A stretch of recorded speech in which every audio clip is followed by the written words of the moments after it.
All right, what's up, ladies and gentlemen? We are back, and we have gotten the shock springs back in the house. So we got them the other day. It was actually last week, but I had to work through the weekend, so we didn't do any filming then. So we're gonna do some now. It's Monday morning.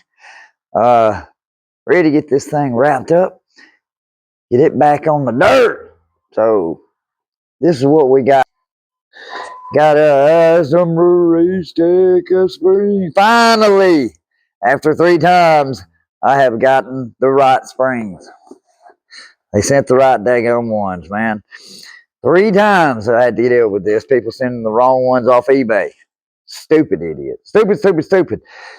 They were getting springs and thinking they were for a 450, and they both were for an 85cc, man. The one guy bought a 450 from another fella, and they gave him all these extra parts, and he thought that he had gotten 450 springs, so he advertised them as 450, and they were 85.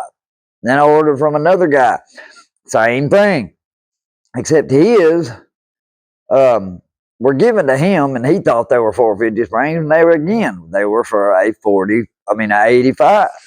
So I just went and ordered them from a damn dealer and got them, and they wasn't but $129 for new ones, so that was a pretty good deal. From Racetech, they're $149, I think, something like that. Anyway, and when look at here, dude, got all kind of stickers, bands. Check it out, yeah, buddy. All right, but anyway, we're gonna get set up, guys, and yeah, there we go. And we're gonna. There ain't much more to do. You know, we left off on when we did the damping valves put together video or sound alike thingy. These are what we got done. This is where we kind of left off at. Now we need to insert them into voila the tubes there, and install the springs, and then we'll go through the process of tightening everything down, adding oil, and all that good shit. Anyway, let me get it set up, and we will start again. Just a second. Okay, guys and gals, so here we are. Got the tube for the fork, and what we're going to do is you're going to take the tube, you're going to compress it completely, you know what I mean? Then what we're going to do is we're going to take the damping rod assembly, and I'm going to take, you know, as I did before, I'm going to add a little oil from the shock oil to a cap, and make sure you got everything on your fork that you need on there. Got your little washers and everything. It's what mine has right there, that big washer, and then this, and then of course your bushing right here. I'm gonna take a little oil and add to it, and take a little oil and add to your little rubber seal up top here. There we go. All right, then we're gonna take, Lord, I'm throwing things all over the place. What we'll do is we're gonna take and put this down into the fork tube. Get this back up on here. Alrighty. And we're gonna take, and we'll just add, I'm trying to do this so y'all can see it here. First we'll add the fork spring. Oh, I did. Alrighty, then slowly put this down into your fork spring. Down into your tube.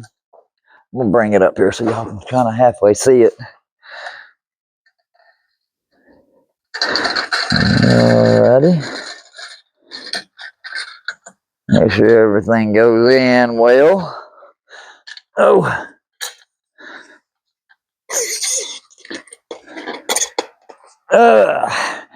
What I like to do is screw it in a little bit, you know, because you're going to have to get it out the end down here, you know. So we'll screw this in a hair.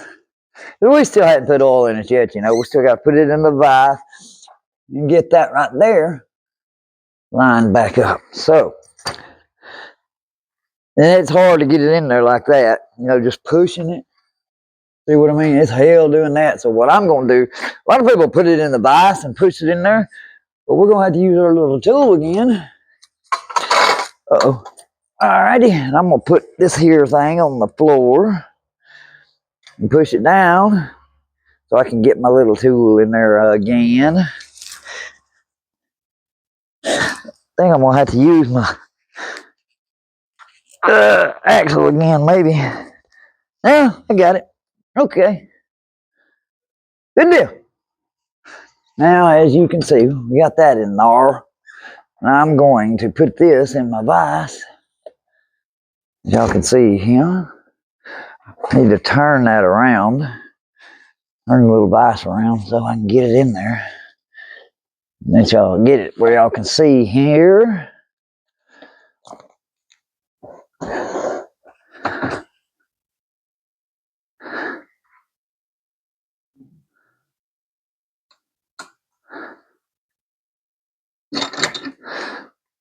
Alrighty then. We're very always using our little video thing we do here, so we'll all know what to do. Through the hole, and then we're going to put our holder tool. So what we're doing is we're kind of watching everything, and so I can do everything right and show y'all the right way to do everything, you know. So this is what we're going to do next. You're going to take your little adjustment dampening, your adjustment rod thing here, you know what I'm saying?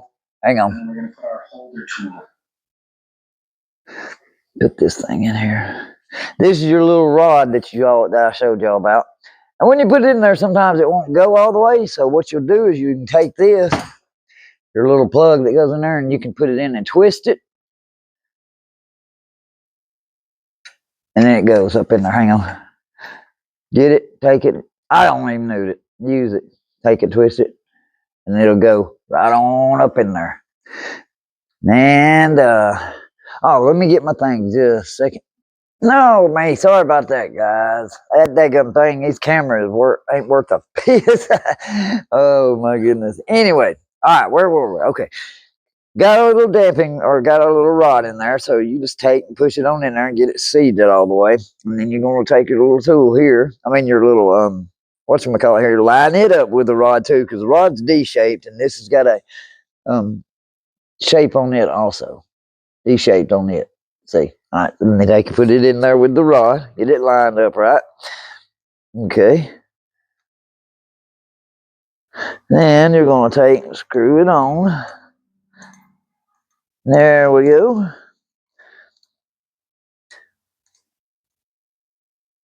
Like so. All right. Now, you're going to be in there. You know when you're tight, okay, when you look at it like this, you're going to have a 1 to 2 millimeter gap in it. Let me show you here.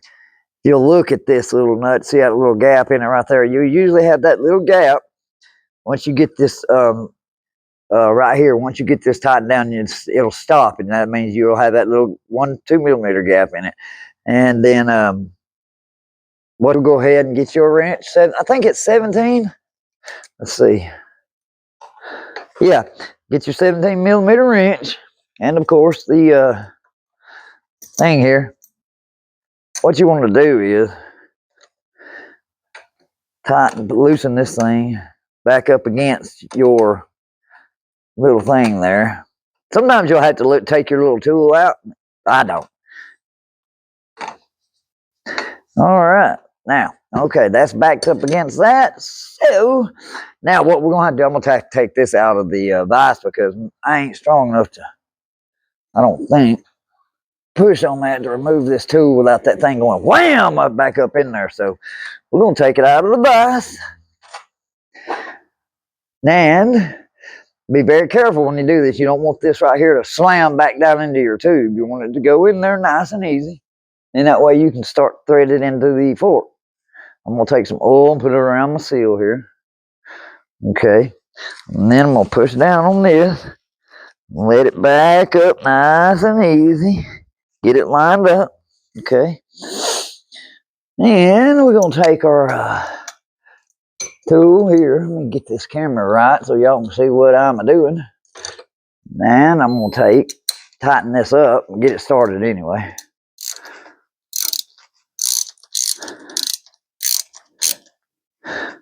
And I think that started.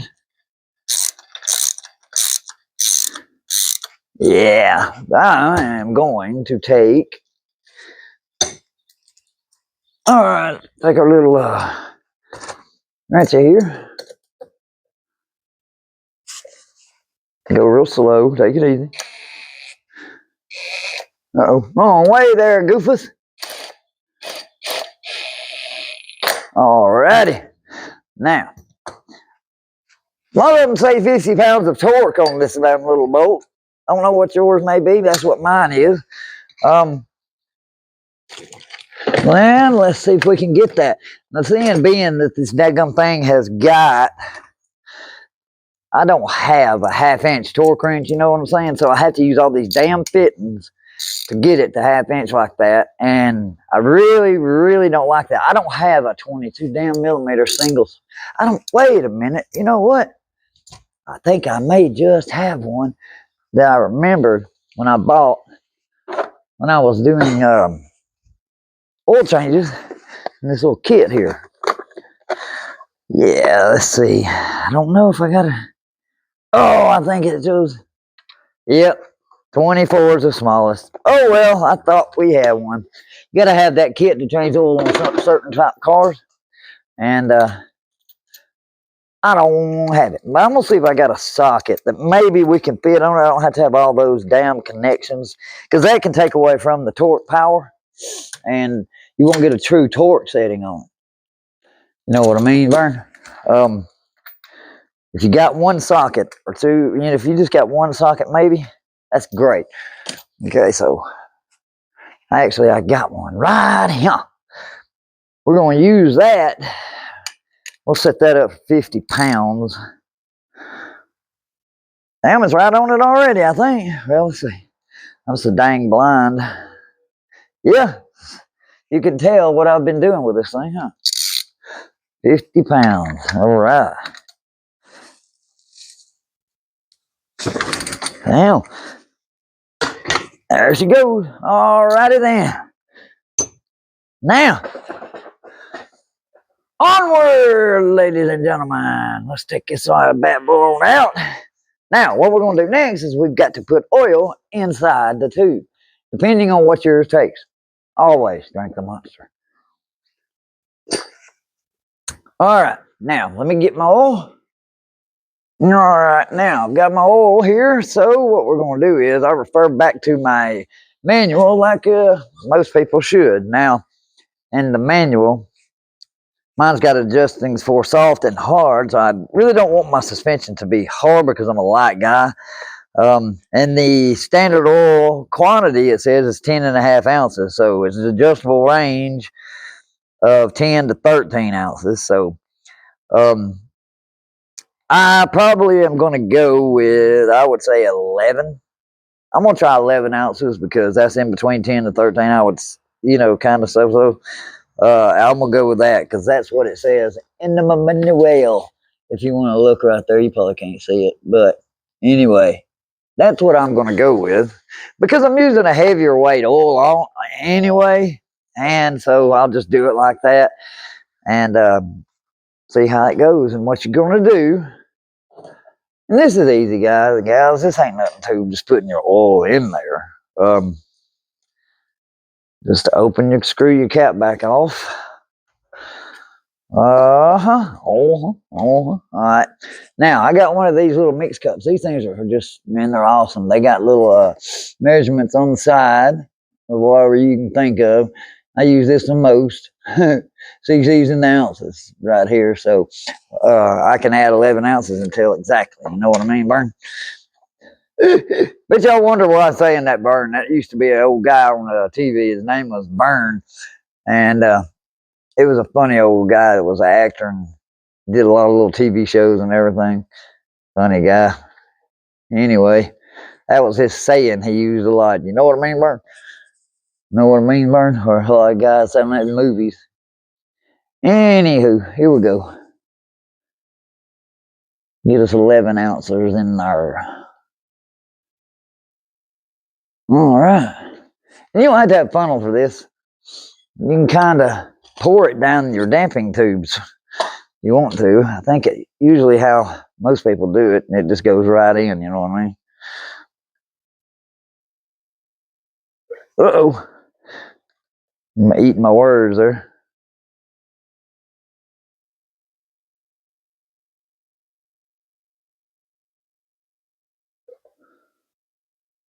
Make sure we're doing this good.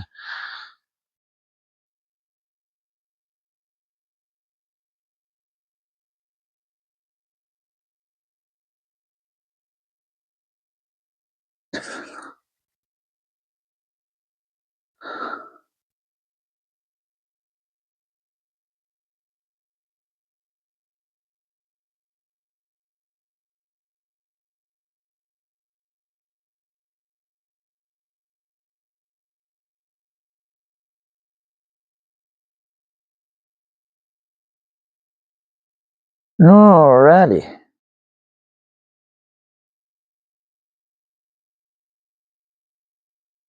Okay.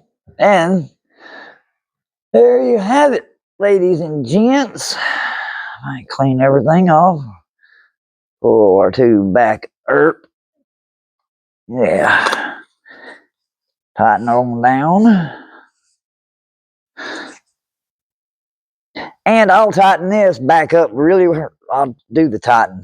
When I get it back in the forks, that way I can get a good grip on it when I tighten down on this, and then won't have to worry about it on the outside. That baby's good. You know, check your air. Make sure you ain't got none. And guys and gals, I'm gonna tell you something. You have just rebuilt your forks. Yay! Not that hard, huh? And of course, you know you're going to go back and you're going to adjust your springs. Remember, don't forget to do that. Adjust where your settings are. And they may be different now that you put all new stuff in it. New bushing, new seals, new dadgum, everything. Springs and all. What I'm probably going to do is I'm going to ride mine. I'll probably ride it a couple of times and then take them right back off and send them to get them done. Revalved. I need them revalved. I don't want to have to I didn't buy all this shit just to put in there and do nothing with it. So, you know,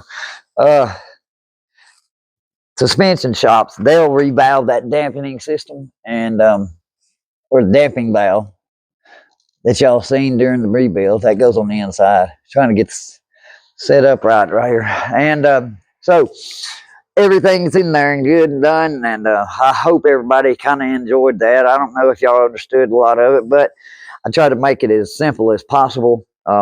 That thing is kind of complicated when you get into the damping system. That's why I didn't bother with that shit. You know, I don't mess with stuff I don't know about and think that I do and then get into it and not have it all tore up. So I leave that to the professionals. This kind of stuff you can do on your own.